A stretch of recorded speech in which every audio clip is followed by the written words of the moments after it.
황보선의 스토리.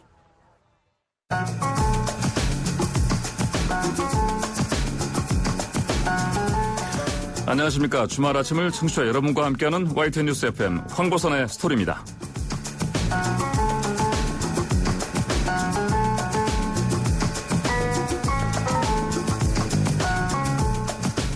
오늘은 좀 각별한 스토리로 청취자 여러분을 초대해볼까 합니다. 먼저 시간을 2018년으로 돌려볼까요? 시작은 서지현 검사의 폭로였습니다. 무거운 각오로 결심한 그 한 사람의 폭로가 우리 사회에 거센 바람을 몰고 왔죠. 한국의 미투 운동이 그야말로 폭발했던 겁니다. 그로부터 2년이 지난 지금 우리 사회는 얼마나 달라졌을까요? YTN 라디오 생생경제를 맡고 있는 김혜민 PD가 현재 법무부 양성평등정책 특별자문관을 맡고 있는 서지현 검사를 만나 이야기를 들어봤습니다.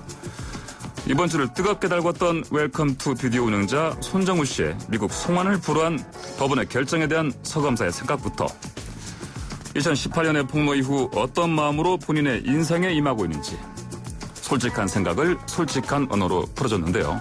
지금 바로 만나보겠습니다. 2020년 7월 11일 토요일 황보선의 스토리 법무부 양성평등정책 특별자문관 서지현 검사의 인터뷰로 바로 시작합니다.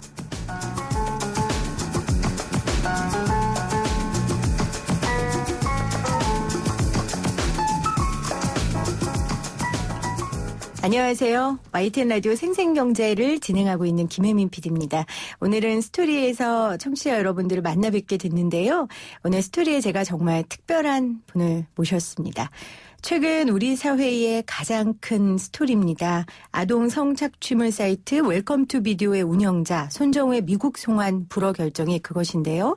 이 판결에 대해 가장 큰 목소리 그리고 힘있는 목소리를 내고 계신 분 모셨습니다. 서지현 검사 오셨어요. 검사님 어서 오세요. 안녕하세요. 반갑습니다. 네. 법무부 양성평등정책 특별자문관이에요. 어떤 자리입니까? 네, 문자 그대로 양성평등과 또 조직문화 개선을 위한 정책이나 제도 등에 대해서 특별히 자문하는 역할을 하고 있습니다. 네. 그러다 보니까 검사님께서 관련된 여러 가지 일들을 하고 계세요. 네. N번방도 그렇고 특히 이번 웰컴 투 비디오 운영자인 손정우의 미국 송환 불허 결정에 대해서 굉장히 분노의 목소리를 높이셨습니다. 국민들도 굉장히 많이 분노하고 있어요. 국민들의 이런 분노 지켜보는 심정은 어떠세요? 지켜봤다기보다는 솔직히 저도 국민의 한 사람으로서 같은 심정입니다. 화가 나고 모욕감이 들고 좌절감이 들고 슬프기도 하고 네. 그렇습니다. 네. 사실은 저는 이제 두 아이 엄마기도 하니까 이런 기사가 나오면 자세히 보고 싶지가 않아요. 사실 봐야 되는데. 저도 검사에도 그렇습니다. 네. 검사님도 네. 그러세요? 네. 그럴 정도로 검사님도 보고 싶지 않을 정도로 너무 악랄하고. 그렇죠. 인간으로서 어떻게 이런 일을 할 수 있을까 싶고. 네. 피해자가 6개월짜리 영아부터 있잖아요. 6개월이면 어린이라고 보기도 어렵죠. 영아죠. 그리고 이 사이트에서 가장 많이 검색된 그 단어가 2살, 4살이라는 단어였다는 네. 거예요. 그 아이들을 강간하고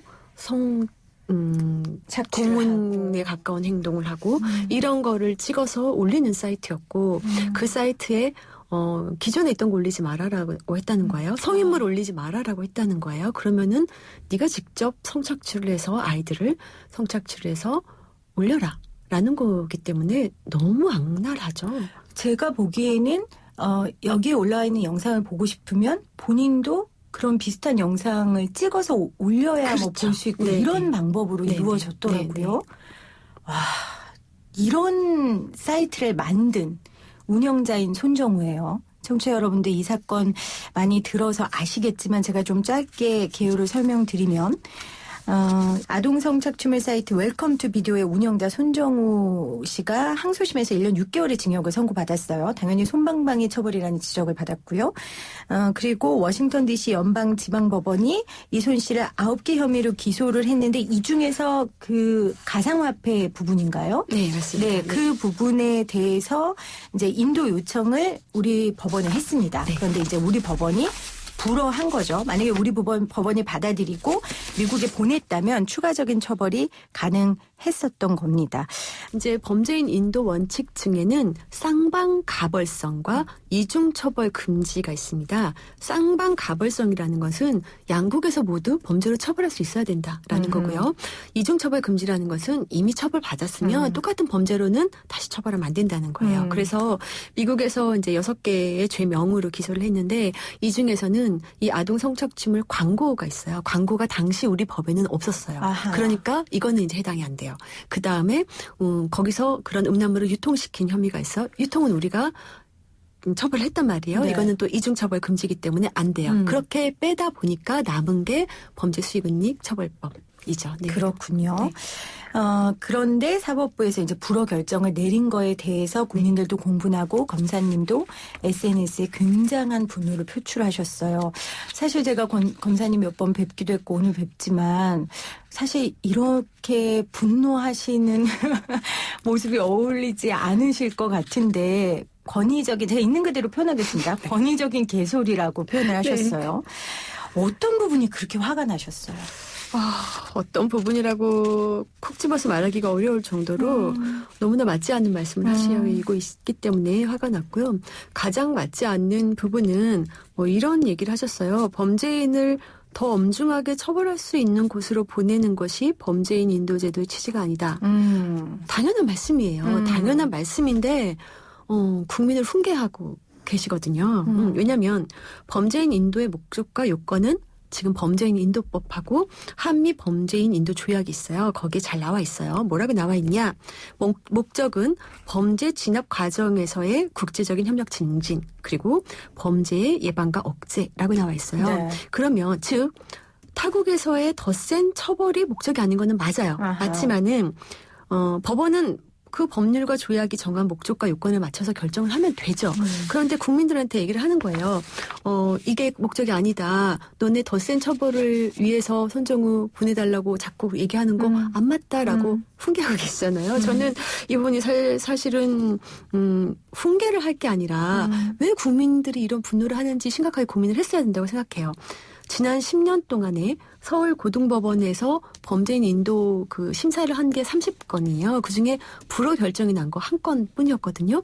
그리고 이 사건은 범죄인 인도의 이 목적과 요건에 모두 맞는 사안이라고 저는 생각하고 있어요. 그래서 국민들이 구체적인 법의 내용을 잘 모르는 건 당연하잖아요. 그러면 법원에서는 국민을 훈계할 게 아니라 왜 국민들이 이런 분노의 목소리를 내는지를 심각하게 고민하고 반성할 부분은 반성을 했어야 된다고 생각하는데 그에 대한 반성이 전혀 드러나 있지 않은 것이 사실은 화가 났고요. 네. 그러니까 재판부에서 국민들이 왜 이렇게 분노하는지에 대해 공감과 고민이 없었다. 그렇죠. 그리고 단지 그것만이 아니라 판결에서도 요건과 목적에 맞다. 네. 이거는 맞는 거다. 네. 한 가지 말씀드릴게요. 이제 결정이라고 말씀하시는 게 옳아요. 이게 이제 판결은 우리가 뭐 너 이 죄에 해당하니까 징역 몇 년이다. 이게 판결이고 이런 거는 판결하고 조금 달라서 결정이라고 불허한 결정을 내린 거죠. 네. 알겠습니다. 그래서 이제 검사님께서 그런 글을 남기셨고 참 많은 보도가 됐습니다. 그래서 오늘 저희도 모시게 됐는데 그러면 좀 몇 가지 제가 여쭤볼게요. 그 재판부의 결정에 이런 얘기가 있어요. 그 손실을 인도하지 않는 것이 대한민국이 아동 청소년 음란물 제작을 예방하고 억제하는 데 상당히 이익이 된다. 그리고 앞으로 수사 과정에서 순정으로 적극 활용해야 되기 때문에 보내면 안 된다라고 얘기하고 있거든요. 지금 검사님께서 웃으셨어요. 네.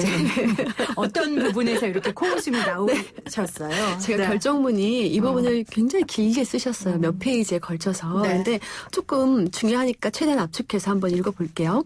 결정문에 뭐라고 하셨냐면 보다 근본적으로 이와 같은 아동 청소년 이용 음란물 관련 범죄를 근절하기 위해서는 이 사이트 회원들에 대한 철저하고 발본색원적인 수사가 필요하므로 운영자였던 손 씨의 신병을 대한민국에서 확보해서 관련 수사 활동에 필요한 정보와 증거를 추가적으로 수집하고 수사 과정에 적극 활용하는 것이 필요하다. 미국으로 손정우를 인도하지 않고 대한민국이 범죄인의 신병을 확보함으로써 주도적으로 대한민국의 아동 청소년 이용 음란물 관련 수사를 보다 적극적으로 철저히 진행할 수 있을 것이다. 좀 길죠? 사실 훨씬 길어요. 제가 직역한 건데요. 네. 이미 한국, 영국, 미국 등 32개국의 수사기관이 공조 수사를 했어요. 그리고 모든 할 수 있는 수단과 방법을 동원해서 다크웹을 수사한 것이고 그중에 신원이 확인 가능한 사람의 신원을 확정하고 범죄 사실을 확정한 거예요. 그래서 그중에 346명의 신원이 파악됐고요. 대한민국 국적자가 223명이었어요. 346명 중에 그 중에 217명에 대해서 경찰에서 수사를 마치고 기소 의견으로 검찰에 송치를 했어요. 그리고 검찰에서 34명을 기소를 했어요. 네. 대한민국에서는 이미 경찰, 검찰 수사가 공식적으로 종료한 상태이고 형이 선고되고 판결이 확정되고 형 집행까지 대부분 마친 상황이에요. 추가로 수사할 계획은 전혀 없어요. 아하. 네. 그리고 정말 다른 방송에서도 얘기를 했는데 판사님의 결정을 정말 최대한 선회를 해보아요. 그러면 판사님 정말 애국자세요. 정말 애국자신데 이 손정우는 슈퍼스타 K 정도로 생각을 하신 거예요. 와, 애플이 해커를 고용하는 것처럼 우리도 손정우를 활용해서 이 범죄를 발본색원을 하는 거야 라고 생각하셨다고 볼 수 있는 건데 그런데 정말 모르고 하시는 말씀이다라는 게 이 다크웹이라는 것은 서비스 제공하는 사람하고 이용하는 사람 간의 익명성이 보장이 되는 거예요. 네. 그러니까 손정우라고 해도 누군지 몰라요, 이용자가. 그래서 이 다크웹에 남아있는 그 데이터를 수집하고 분석하는 그런 디지털 포렌식의 기술과 또 가상화폐 추적하는 기술 등을 활용해서 이 이용자를 알아낸 것이지 손정우가 회원들 정보를 손에 쥐고 있는 게 아니에요. 그렇죠. 네. 그래서 공조 수사로 했기 때문에 이만큼의 수사를 한 것이지 우리나라가 손정우 불러다 놓고 조사를 한다고 해서 더 이상의 수사를 하기는 어렵다. 네. 그래서 또 판사님이 이렇게 얘기하셨어요. 미국으로 손정우를 인도하지 않고 대한민국이 범죄인의 신병을 확보함으로써 수사를 할 수 있다라고 했는데 손정우 지금 1년 6월 선고받고 형 집행 다 마쳤거든요. 그렇죠. 범죄인 인도 청구했더니 판사님이 인도 거절 결정을 해서 바로 석방됐어요. 집에 갔죠. 손정우 어떻게 수사해요? 네, 손정우가 대한민국에 있다고 해서 바로 신병 확보되는 게 아니에요. 손정우는 앞으로 모든 죄에 상응하는 처벌을 받겠다라고 얘기를 했다고 알려져 있는데 손정우의 말을 믿을 수도 없을 뿐더러 이미 집에 간 손정우가 전화를 안 받고 네. 출석을 하라고 해도 출석을 하지 않으면 이제 그럴 의무가 없는 거죠. 의무가 없는 거죠. 신병을 확보할 수 없어요. 네. 일단 이 수사에 협조하는 참고인 신분에서는 물론 손정우에 대한 다른 범죄 수익은닉 규제법이나 이런 거에 대한 수사가 시작이 된다면 체포영장을 발부해서 강제로 오게 하는 방법이 있겠지만은 현재로서는 없단 말이에요. 그리고 체포영장을 발부하고 그래도 손정우가 출석을 안 하면은 다시 손병우의 신병을 찾아서 경찰들이나 검찰에서 그 수사를 해야 되고 얼마나 번거로운 과정이에요. 네. 그러니까 재판부에서 한 이야기는 핵심은 이겁니다. 철저한 조사를 하겠다. 주도적으로 수사하기 위해서 손실을 우리가 보내면 안 된다는 건데 검사님의 여러 가지 말씀 중에 핵심은 이 다크웹 자체 조사는 더 이상 진행될 수가 없다. 기술적으로도 그렇고 이미 국제적으로 할 만큼 다 했다. 맞습니다. 네. 그런데 더 이상 뭘 하겠다는 거냐라는 네. 말씀이세요. 네. 그리고 이미 형을 집행을 끝낸 상황이고요. 그렇죠. 네. 그래서 그래서 정말 한마디로 말씀드리고 싶은 게 정말 죄송하지만 판사님의 이 말씀은 세상 물정 모르는 정말 사랑방 도련님 같은 말씀이다. 네, 이렇게 생각해요. 네. 근데 검사님, 저는 이제 국민의 한 사람으로서 법조인은 아니니까요. 설마 그 판사님께서 정말 이렇게 세상 물정 모르는 도련님처럼 잘 모르실까? 저는 알면서도 이런 판결을 내리는 이유가 도대체 뭘까? 그게 국민으로서 궁금해요. 네, 저는 잘 모르시는 거라고 믿고 싶습니다. 네. 잘 모르면 안 네. 되는 거 아닙니까? 왜냐하면 이건 디지털 성범죄잖아요. 네. 새로운 성범죄의 영역이란 말이에요. 새로운 기술이고요. 그래서 많은 전문가들이 이 사건에 붙어서 같이 공조했고 조사했고 그럼요. 그랬는데 이제 더 이상 할 수 있는 방법이 없기 때문에 네. 이 미국에 송환되는 걸 기대했었던 그렇죠. 거고. 네. 그리고 처벌받지 않은 죄가 있잖아요. 그러니까요. 은닉 규제법 위반을 그러면 그건 우리나라에서 이제 처벌할 수 있습니까? 처벌은 할 수 있죠. 그런데 네. 우리나라에서 이렇게 가상화폐를 활용해서 범죄 수익을 얻은 것을 처벌한 사례가 거의 없는 것으로 알고 있어요. 그리고 기술적으로도 사실은 쉽지 않고요. 네. 그러면 이것도 우리나라에서 처벌받기도 어려운 상황 아닙니까? 처벌을 할 수 있도록 최대한 노력을 해봐야겠죠. 할 수 있는 건 있습니까? 네, 할 수 있는 거는 뭐 전혀 없진 않다. 네. 그럼 검사님이 이렇게 소리 내는 것도 분노 때문이기도 하지만 그럼 이제라도 할 수 있는 걸 해보자라는 의도이기도 하신 거네요. 제가 목소리를 낸 주 의도는 이제라도 할 수 있는 거를 하기 위해서예요. 사실은 손정우에 대해서 범죄 수익금리 규제법 위반뿐만 아니라 저는 이제 손정우가 사실은 실제로 직접 제작한 영상은 없다고 알려져 있거든요. 그런데 손정우가 아동에 대한 영상만 올려라. 직접 만든 것만 올리고 예전에 있던 것과 중복된 거 올려서는 안 된다라고 고지한 것은 너가 만들어라. 너가 제작해라 라고 교사 내지 공범에 해당하거든요. 저는 이 제작죄의 어떤 공범 여부에 대해서는 사실 기소되지 않았고 수사되지 않았어요. 그래서 사실은 이 부분을 강력하게 수사를 한번 해봐야 된다라고 생각을 하고 있고요.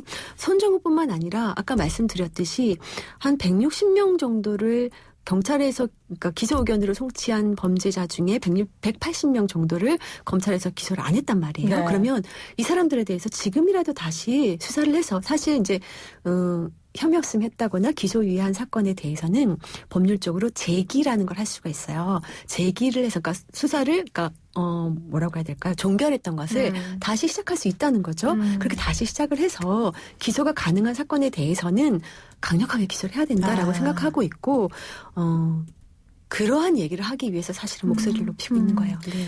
그 살인 교사도 살인만큼이나 무거운 거잖아요.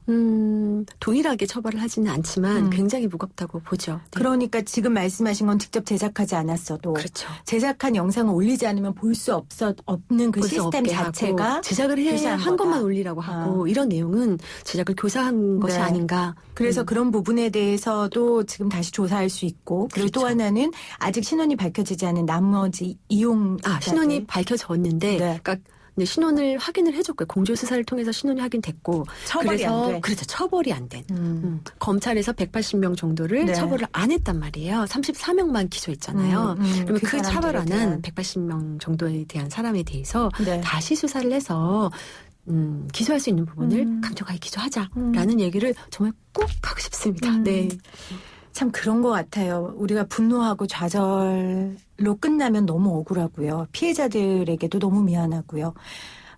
이 와중에서 그래도 할 수 있는 일을 찾아서 해야 그럼요. 세상이 조금은 바뀌지 않을까. 아마 그 믿음이 있기 때문에 검사님이 이런 권위적인 개소리라는 표현까지 하시면서 이런 이야기를 하시는 것 같은데 결국 형량이 말도 안 되게 낮은 것이 근본적인 문제인 것 같은데 저도 좀 자료를 찾아보니까 외국 같은 경우에 미국은 주마다 양형 기준은 다르지만 평균 25년형 이상, 그러니까 아동 성착취범 처벌 관련입니다. 영국은 13세 미만일 경우에는 종신형, 프랑스 경우에는 15세 미만일 경우에는 무조건 20년형, 스위스는 죄질 관계없이 사회에서 영구적으로 격리, 중국은 동의 여부나 상황 관계없이 무조건 사형 이래요. 우리는 왜 이렇게 낮은 거예요?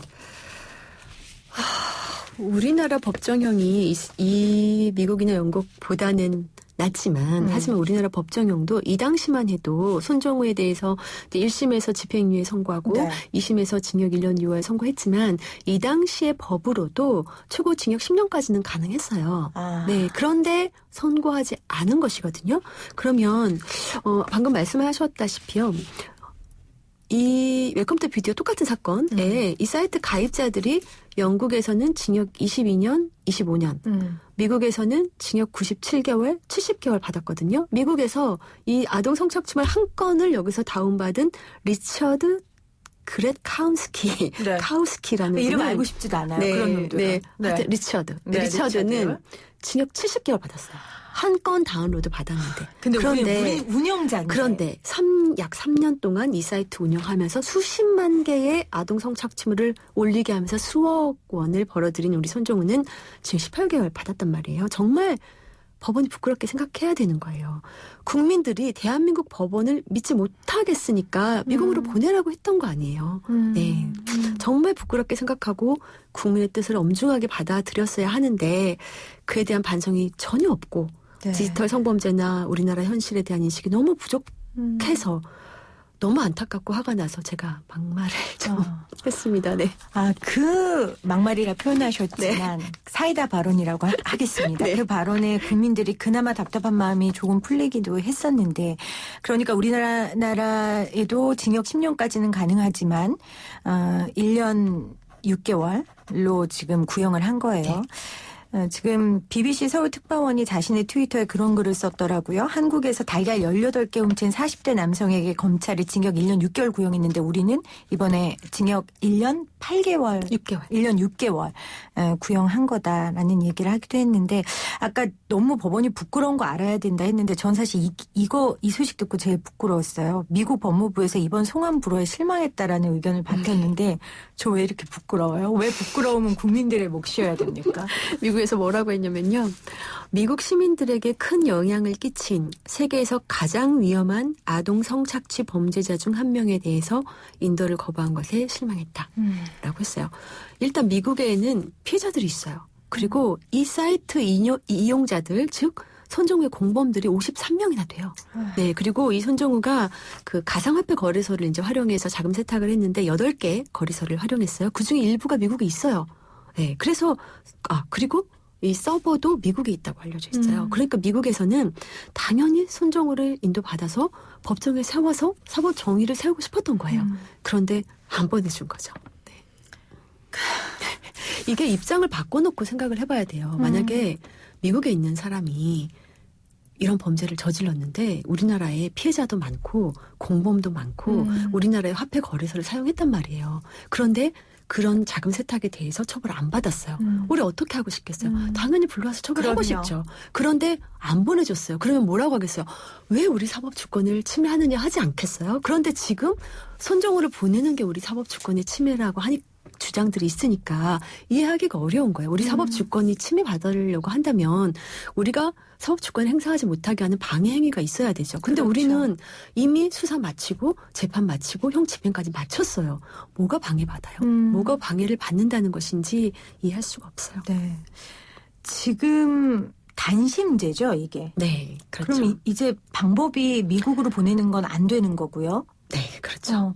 그래서 지금 더불어민주당의 송영길 의원이 개정안을 좀 관련된 걸 내겠다. 그러니까 미국 송환 불허 결정과 관련해서 대법원에 재항고할 수 있는 법안을 발의했거든요. 이게 가능할까요?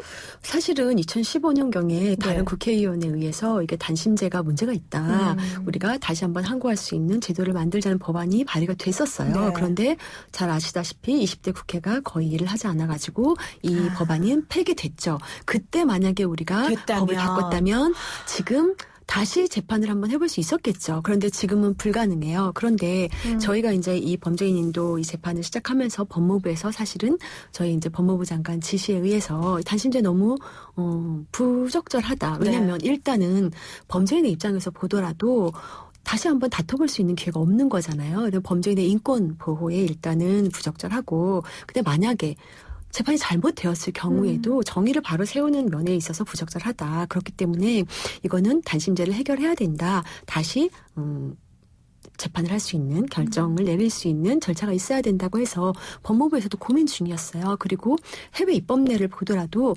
명문으로 다시 한번 심사를 할 수 있도록 규정하고 있는 나라도 많고 명문이 없더라도 실질적으로 그렇게 운영되고 있는 나라도 많아요. 네. 그래서 법무부에서는 사실 그에 대한 검토가 이루어지고 있었는데 이 재판에 적용되도록 하는 거는 살짝 망설인 거죠. 왜냐하면 법이 없는데 이 재판, 이 결정 과정에서 법을 만들어서 얘한테 적용하는 거는 사실 좀 가혹한 면이 있잖아요. 그래서 이 재판이 끝나면 이제 법안을 좀 만드는 것을 적극적으로 진행할 생각이었어요. 그런데 이 재판이 이렇게 끝날지 몰랐던 거죠. 예상하지 못하셨어요? 사실은 검사님은? 아까도 말씀드렸듯이 저도 그렇고 법무부에서도 그렇고 이 법에서 정한 조약에서 너무 잘 정한 맞아떨어졌기 목적과 때문에. 요건에 너무 맞는 사건이었기 때문에 그리고 말씀드렸다시피 이렇게 불허한 사례가 거의 없어요. 정말 정치적인 사유가 아닌 한은 거의 다 보내주고 있었기 때문에 당연히 송환이 될 거라고 생각을 했었고 그래서 저희 법무부 장관도 정말 매우 안타깝게 생각한다라고 전달을 하신 상황입니다. 추미애 법무부 장관도 네, 이 송환 불허에 대해서 안타까움을 표현하셨군요. 네. 참 지연된 정의라는 말이 다시 한번 떠오르게 합니다. 20대 국회에서 조그만 일을 해주셨다면 이런 국민들이 안 그래도 스트레스 받을 일들이 많은데 이것 때문에 이렇게 공분할 일은 없지 않았을까 하는 생각이 드는데요. 네, 오늘 스토리는 서지현 검사와 함께 이야기 나누고 있습니다. 검사님께서 N번방 법무부 TF팀 대외협력팀장이시죠? 네. 네, 맞습니다. 사실 언론에 N번방이 막 나오기 전부터 검사님은 이 N번방에 대해서 굉장히 문제의식을 갖고 목소리를 높여오셨어요. 저도 부끄럽지만 우리 검사님 통해서 N번방에 대해서 처음 알았었거든요. 처음에. N번방 사건이 정말 우리 모두에게 너무 큰 충격과 아픔을 줬지만 N번방 사건 이후에 변화된 점도 있죠. 가장 큰 변화라고 한다면은 사실은 많은 법률들이 개정이 됐어요. 대표적으로는 동의가 있어도 이제 강간으로 판단하는 그 아동의 연령이 있어요. 그러니까 성인의 경우에는 동의하는 경우는 강간이 성립하지 않죠. 하지만 아동의 경우에는 판단력이 성인하고는 다르다고 네네. 보기 때문에 동의를 해도 강간으로 보는 연령이 있어요. 이거를 미성년자 의제 간음죄라고 하는데 이 연령을 만 13세 미만이었어요. 그것이 만 16세 미만으로 상향이 됐어요. 그리고 이런 불법 성착취물을 소지죄는 사실은 범죄가 성립하지 않았거든요. 아까 말씀드린 대로 광고죄도 범죄가 성립하지 않았거든요. 이런 것에 대해서 범죄가 성립하도록 개정했다. 이런 점들이 사실은 그 차이라고 할 수 있죠. 그러니까 결국 성범죄를 강력하게 좀 처벌하겠다라는 법과 네. 제도를 좀 만들었다. 네, 근데 이전까지는 그러지 않았잖아요. 그렇죠. 이전까지는 어떻게 생각을 했냐면 이 성범죄라는 것이 강도하고 살인하고 이런 게 중한 범죄지 무슨 성범죄가 중대한 범죄야라고 생각하는 의식들을 법 쪽에서 많이 가지고 있었죠. 특히 우리나라에서는 이제까지 이렇게 성범죄에 대해서 강력하게 처벌을 한 경우가 거의 없었어요. 국민들이 많이 아는 사건 소라넷 사건 운영자가 겨우 징역 4년 받았었거든요. 그리고 미투, 버닝썬 사건, 장자연, 양진우 사건 등등 국민의 엄청난 분노를 자아냈던 많은 사건들이 있잖아요. 이 사건 중에서 누가 제대로 처벌받았나요? 제대로 처벌받은 사건을 찾기 어렵죠. 이렇게 법원의 솜방망이 판결이 법원이 솜방망이 판결을 해서 범죄자를 제대로 처벌하지 않은 것이 사실은 이렇게까지 성범죄가 만연하고 N번방 같은 대규모의 끔찍한 온라인상의 성범죄에 이르게 된 가장 큰 이유가 됐다고 사실은 생각합니다. 성범죄를 저지르면 인생은 끝난다라는 걸 진작에 법원이 보여줬다면 그렇죠. 이런 상황이 되지는 않았겠죠. 맞습니다. 네. 맞습니다. 특히 디지털 범죄, 특히 디지털 성범죄는 아주 불특정 다수에게 굉장히 많은 피해를 입힐 수 있는. 그렇죠. 사실 디지털 성범죄라는 것은 기존의 어떤 법 체계에 의해서 상정이 되지 않았던 어떤 범죄의 형태예요. 왜냐하면 이렇게 많은 인원이 같이 성범죄를 저지를 수 있다고 생각을 못했겠죠. 뭐 지금 N번방 있을 때 26만 명 얘기 나오고 지금 이 웰컴 투 비디오는 100만 명이 넘는다고 얘기를 한단 말이에요. 100만 명이 넘는 사람이 한꺼번에 같은 범죄를 저지를 수 있다고 예전 법에서 상상을 할 수 있었겠어요? 사실은 이런 주체에 대해서 상상을 하지 못했고 네. 그다음에 이렇게 범죄의 흔적이 범죄의 영상이 영원히 남을 수 있다는 것도 상정을 하지 못한 부분이겠죠. 그렇지 않나요? 그런데 우리 그런 말 인터넷에 있잖아요. 예전에 예전에 공공여로 불리다가 죽은 내 친구는 죽은 지 오래인데 왜 그녀의 영상은 여전히 인터넷에 살아있는가? 이렇게 정말 끔찍한 범죄를 당하는 상황이 영원히 남아서 영원히 불특정 다수의 많은 사람에게 보여질 수 있다는 거는 상정하지 못했던 상황이에요. 그러면 저는 이 상황에 맞춰서 좀 더 적극적으로 법률 개정할 필요가 있다라고 생각하고 있어요. 사실 서지현 검사의 이름 석자를 대한민국에서 모르는 사람이 없고 검사님이 몇 년 동안 어떤 걸음을 걸어오신지 우리 모두 잘 알고 있습니다. 사실 그만둘 만도 하고 도망갈 만도 하고 그리고 이렇게 센 발언 안 할 만도 한데 그럼에도 불구하고 이렇게 하시는 이유가 궁금해요. 지금 또 그 피해자 여성 이야기를 하시면서 울컥하시는 그 마음의 불씨라고 해야 될까요? 그게 뭘까요?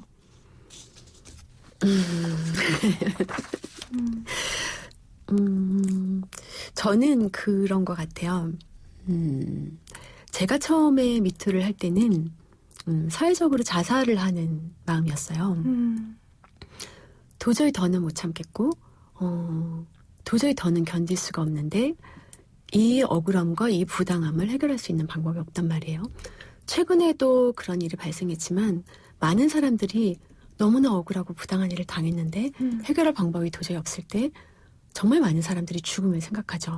왜냐하면 더 이상의 다른 방법이 없는 거예요. 살아갈 수 있는. 저 역시 마찬가지였죠.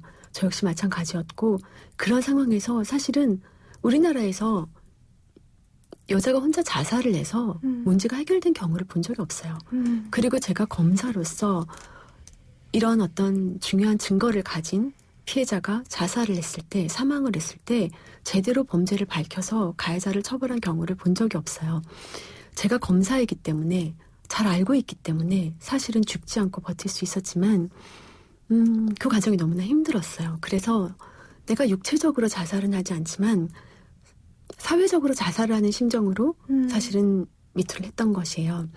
저는 당시 입을 열었을 때는 앞으로 검사도 못할 것이고 변호사도 못할 것이고 집 밖에 나가지 못할 수도 있다라는 생각으로 사실은 했던 거예요. 그런데 너무나 많은 분들이 저를 믿어주시고 저에게 공감해주시고 응원해주시고 함께 미투 위드를 외쳐주시고 또 너무나 많은 분들이 같은 피해를 호소하면서 같은 목소리를 내주셨기 때문에 제가 정말 기적적으로 살아남은 거죠. 집 밖으로 나가지 못할 것이라고 생각했는데 이렇게 나와서 판사님한테 계속 리라는 말을 하면서 살아있을 수가 있는 거잖아요. 정말 기적과 같은 일이라고 생각하고 있어요. 또 성범죄뿐만 아니라 제가 일종의 어떤 소위 말하는 공익제보, 그러니까 내부 고발의 성격도 있었던 것인데 이런 내부 고발을 한 사람 중에 살아남아서 정상적으로 본인이 원래 근무하던 곳에서 근무하고 있는 사람들은 거의 찾아볼 수가 없어요. 맞습니다. 그런데 제가 이렇게 법무부에서 일을 하고 있고 특별 자문관이라고 나와서 하고 있다는 것 자체가 정말 기적과 같은 일이죠. 그래서 저는 근데 제가 무엇을 잘했기 때문에 제가 이런 기적을 만나고 이렇게 살아남아 있는 게 아니거든요. 정말 많은 분들이 같이 공감해 주시고 분노해 주시고 함께 바꾸기 위해서 노력을 했기 때문에 가능했던 것이라고 생각하고 있고요. 그래서 제가 할 수 있는 역할이 있다면 제 이름을 제가 이용해서 네, 그런 생각을 많이 해요. 아, 내가 내 이름을 정말 이용하고 있구나. 네, 제가 제 이름을 이용해서 뭔가 할 수 있고 그래서 뭔가 바꿀 수 있다면은 최선을 다해서 해보고 싶다라는 생각을 하고 있어요. 제가 일본의 성폭력 피해자로서 미투를 했던 이토 시오리라는 분이 계세요. 이제 친구로 지내고 있는데 시오리를 만나서 이야기하던 도중에 시오리가 일본에서는 미투 이후에도 거의 변화가 없다. 네, 그리고 그렇게 많은 사람이 공감해 주지도 않았다. 여전히 본인을 손가락질하고 욕하고 있다. 그런데 한국에서는 너무 많은 국민들이 함께 분노하고 함께 바꾸어 가고 있는 것이 너무 놀랍고 너무 부럽다. 이렇게 얘기를 하더라고요. 그래서 저는 우리 국민들은 함께 분노해서 역사를 바꾼 역사를 가지고 있는 국민이에요. 그래서 이토록 성범죄가 만연하고 성범죄자들이 선처를 받는 이런 참혹한 현실을 역시 우리가 바꿀 수 있다고 생각하거든요. 네. 그래서 우리 아이들이 살아갈 세상을 위해서 우리 세대에서 우리가 이 참혹함을 끝낼 수 있기를 바라고 있고요. 그것이 바로 제가 이 자리에 앉아있는 이유입니다. 네. 사회적 자살을 하는 심정으로 광야에 그냥 홀몸으로 나온 줄 알았는데 알고 보니 나 같은 고통을 겪은 사람도 있었고 고통을 겪지 않았지만 응원해주고 함께 분노해주는 사람들이 있었다. 그리고 내부 고발자로서 일터에 돌아가서 다시 목소리를 낸다는 게 쉽지 않은데 그것만으로 나는 기적을 경험했으니 이 기적이 다른 사람에게도 똑같이 펼쳐지기를 기대하는 네, 마음으로 맞습니다. 살고 있다라는 말씀을 하셨어요. 계속해서 검사님이 강조하는 건 함께 분노하는 것에 대한 중요성인 것 같아요. 지금 일본의 그분 이야기도 해주셨지만 이 방송 들으면서 우리 청취자분들께 좀 한 말씀 해주신다면 어떤 말씀을 해주시겠어요?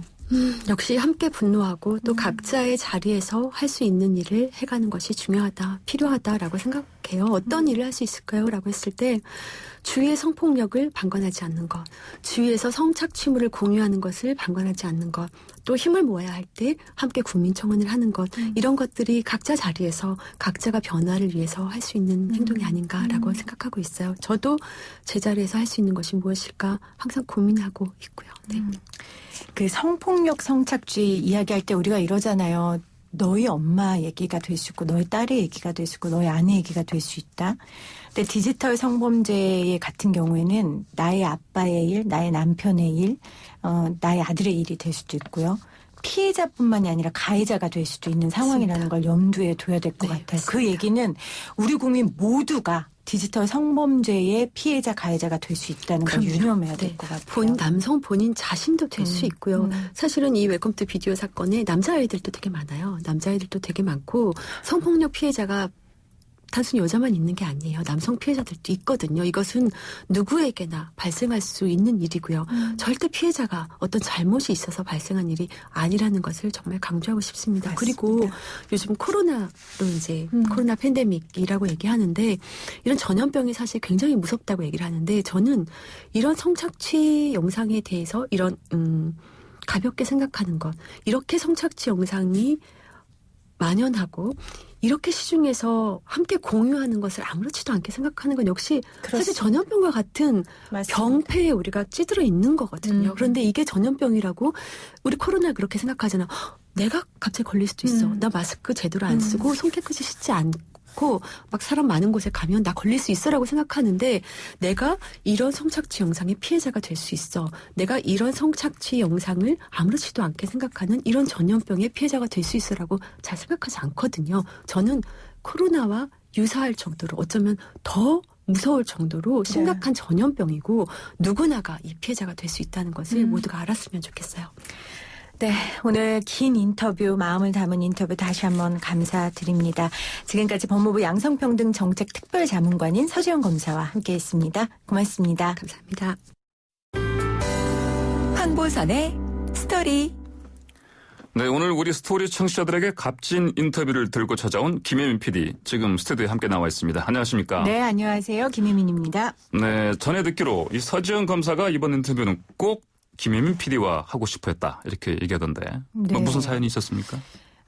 서지영 검사가 이번 일에 굉장히 분노했습니다. 단지 네. 언론에서만 자신의 이름과 분노를 이용하는 것이 아니라 진심으로 이 문제에 함께 네. 분노해주고 또 이 사건을 관심 갖고 함께해줄 좀 진행자와 인터뷰를 진행하고 싶어 했었는데요. 네. 제가 그랬다는 건 아니고요. 사실 서지영 검사 좀 개인적으로 몇 달 전에 만날 일이 있었습니다. 예. 그때 서 검사가 엠번방에 대해 관심을 가져달라고 저한테 이야기를 했었는데 네. 이제 엠번방이 언론에 나오기 전이었어요. 예. 사실 저는 엠번방이 뭔지 몰랐어요. 그리고 서지영 검사한테 엠번방에 대해서 알게 됐고 그때부터 저도 관심 갖고 이 문제를 좀 지켜봤었거든요. 그래서 아마 서 검사가 저와 함께 좀 이런 이야기를 하고 싶어 했던 게 아닌가 그렇게 생각이 됩니다. 아, 그렇군요. 그러면 이제 이번 인터뷰 준비하시면서 뭐 어떤 생각들을 하신 거예요? 제가 인터뷰에서도 이야기했지만 네. 사실 이 사이트가 어떤 곳인지는 뉴스를 통해서만 접했지 어떤 동영상이 올라가 있는지 이런 거 잘 몰랐거든요. 네, 예. 그리고 네네. 알고 싶지도 않았습니다. 사실은. 그런데 인터뷰 공부하면서 어떤 영상들이 올라가 있는지를 알게 된 거예요. 네. 6개월짜리 2세, 4세 네. 이런 아이들에게 성고문에 가까운 일들이 벌어졌고 예. 또 그 영상을 보기 위해서는 그것과 유사한 영상을 올려야지만 볼 수 있는 시스템이라는 걸 알게 된 거예요. 아, 정말 인간으로서, 엄마로서, 언론인으로서, 여성으로서 네. 참담했고요. 이 사이트 운영자가 1년 6개월 징역살이라고 지금 집에 돌아가 있다는 사실이 네, 정말 네. 못 견디게 네. 힘들었습니다. 뭐 이게 사실 여러 언론에서 짚어졌지만 우리나라에서는 이 아동 성범죄에 대해서 너무 관대하다 네, 아직까지. 맞습니다. 이런 현실인데 자 이제 청취자 여러분과 함께 저도 인터뷰를 들어봤는데 뭐 특히 저 같은 경우는 사회적 자살이란 말 이 부분이 네. 굉장히 인상적이었습니다. 네. 김혜민 PD는 인터뷰 진행하시면서 뭐 어떤 부분에서 가장 인상을 깊게 받으셨는지 궁금합니다.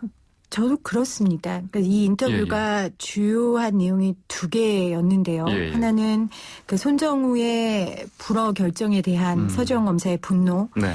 그리고 또 하나는 서지원 검사가 그 미투 과정을 거치고 어떤 마음으로 살아남았고 그리고 지금 이 성범죄에 있어서 왜 그렇게 목소리를 높이고 있는지에 대한 이유였는데요. 네. 저도 서지원 검사가 사회적 자살하는 심정으로 처음에 미투를 했다. 예.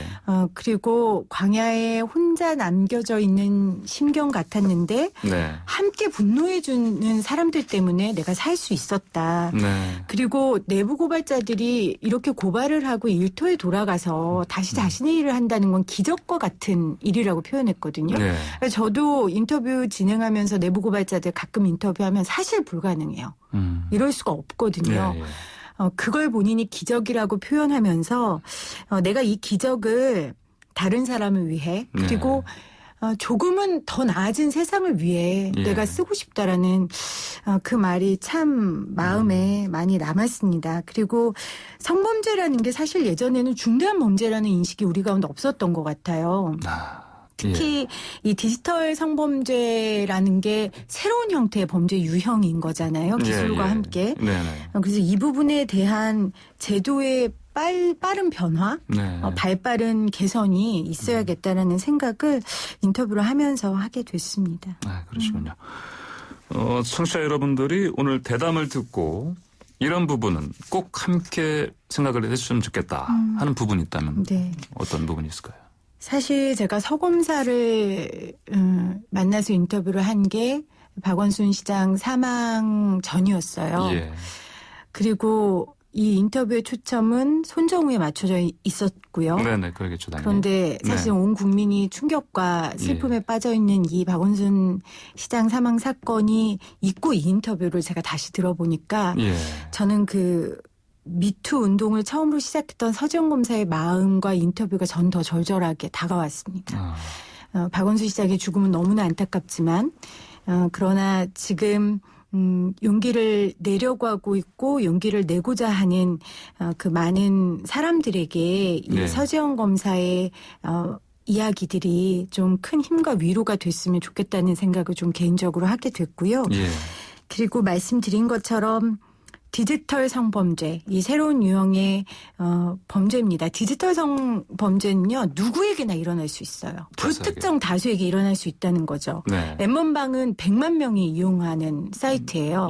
거기에 내가 가해자가 될 수도 있고 내가 피해자가 될 수도 있고요. 이번에 그 손정우 씨가 운영하고 있는 사이트에 남아 아동들의 사진도 올라가 있었고요. 네.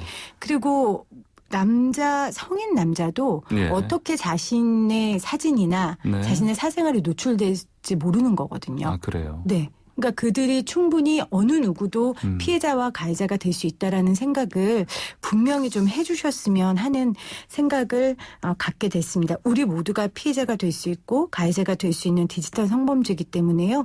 함께 분노하고 함께 경계하고 함께 조심해야 된다는 말씀을 다시 한번 드리고 싶습니다. 네, 지금 여러분께서는 FM 94.5MHz YTN 뉴스 FM 황보선의 스토리 함께하고 있습니다. 잠시 전한 말씀 듣고 오겠습니다.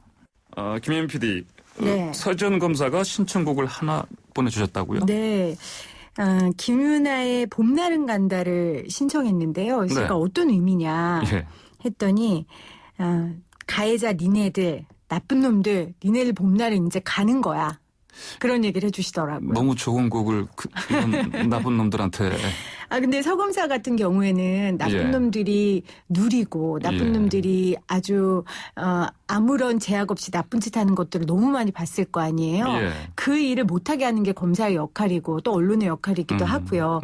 이제 가만히 있지 않겠다. 이제 너희들의 봄날을 좌시하지 않겠다라는 의지의 표현인 것 같습니다. 그래서 김유나의 봄날은 간다를 서지원 검사가 가는 길에 신청해 줬습니다. 부제로 그러면 너희들의 날은 이제 다 갔다. 너희들의 봄날은 끝이다. 이런 맥락에서 들으면 되겠네요. 맞습니다. 네, 알겠습니다. 그럼 황보선의 스토리 오늘은 김유나의 봄날은 간다 함께 들으시면서 마무리하겠습니다. 저는 내일 오전 9시 10분에 다시 찾아뵙겠습니다. 고맙습니다. 고맙습니다.